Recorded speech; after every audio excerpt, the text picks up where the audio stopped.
Un sol vivant, c'est un sol qui va se régénérer d'année en année, en fin de compte, et qui va dégrader les matières organiques qu'on apporte pour les rendre accessibles aux plantes en nutriments, en fait. La base de notre jardinage, c'est avant tout d'apporter de la vie au sol, de la matière organique au sol, pour rendre le sol vivant, et non pas nourrir la plante, mais nourrir son sol. Je suis jardinier au Jardin Bourriand, qui est un jardin pédagogique associatif où on essaye de promouvoir l'agriculture naturelle et on s'inspire des écosystèmes locaux pour faire du jardinage biologique. Disons qu'on se laisse guider plus par la nature. On ne va pas mettre de l'azote ammoniacal ou de la chimie de synthèse. On va essayer de reproduire en fait tout le fonctionnement d'un écosystème dans un jardin potager. Le but au départ, c'était de montrer qu'on peut cultiver autrement. D'abord d'autres légumes, quelquefois des légumes plus anciens, qui finalement ont disparu des jardins mais qui vivent spontanément si on les laisse vivre. Et puis il faut savoir aussi que certaines herbes, par exemple les orties, quand elles sont présentes quelque part, elles aident les autres plantes. Alors elles peuvent être envahissantes, mais on les maintient, on en arrache quelques-unes, on laisse ce qu'il faut. C'est des perdants. Ça s'étale bien et ça peut... Ah, ça fleurit un peu. On essaye d'avoir un maximum d'espèces, un maximum de diversité, parce que grâce à la diversité, on va non seulement déjà attirer les pollinisateurs, mais on va aussi attirer les prédateurs qui vont s'occuper de manger toutes les petites bébêtes qui vont normalement manger nos salades. Ou voilà.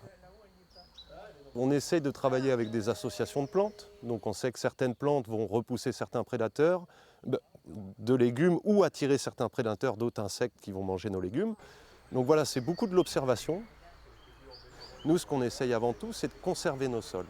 Et on a aussi une forme d'éthique dans le sens où on se dit que ça ne sert à rien d'essayer de cultiver une plante sur un terrain qui n'est pas adapté. Au mois de fin juillet, début août ou septembre, tu auras des tomates. Encore une. Les roses du guidon. Et figure-toi que mes tomates, elles sont bouffées par des toutes petites limaces, t'as rien du tout. La transmission, de toute manière, ça c'est la pierre fondamentale de ce jardin.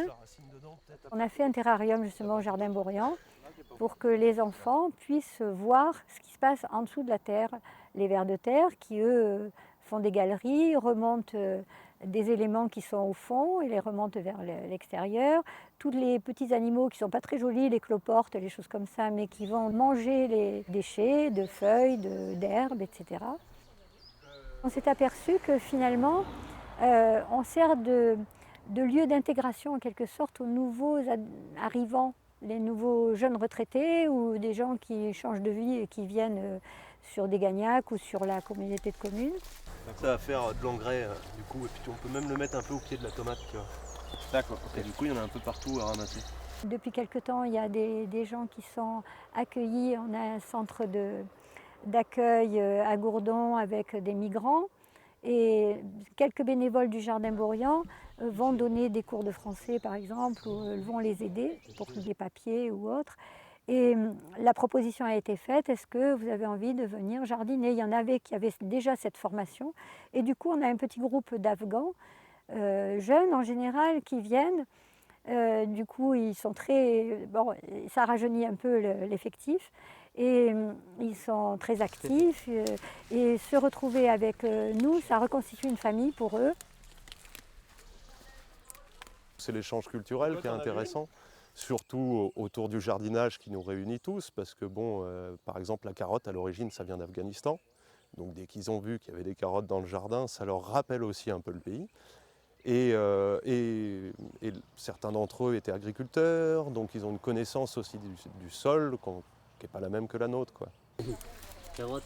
Carotte, ça faisait. Ça faisait. Ah oui. Ça faisait. J'ai commencé par faire des études en écologie, donc on s'intéressait surtout à tout ce qui est fonctionnement d'écosystèmes un peu mis sous pression anthropique, c'est-à-dire mis sous pression par l'activité de l'homme. Et de fil en aiguille, je me suis rendu compte que c'est par l'agriculture qu'on peut vraiment peut-être changer les choses, en justement limitant les intrants et en ayant une agriculture plus responsable. En fin de compte, nos écosystèmes aux alentours s'en portent d'autant mieux. C'est bien les motiver. C'est avant Souillac. Voilà, sur l'ancienne date. Et comment C'est plus près de Gourdon que de Souillac quand même. Ah non, ça doit être plus près de Souillac.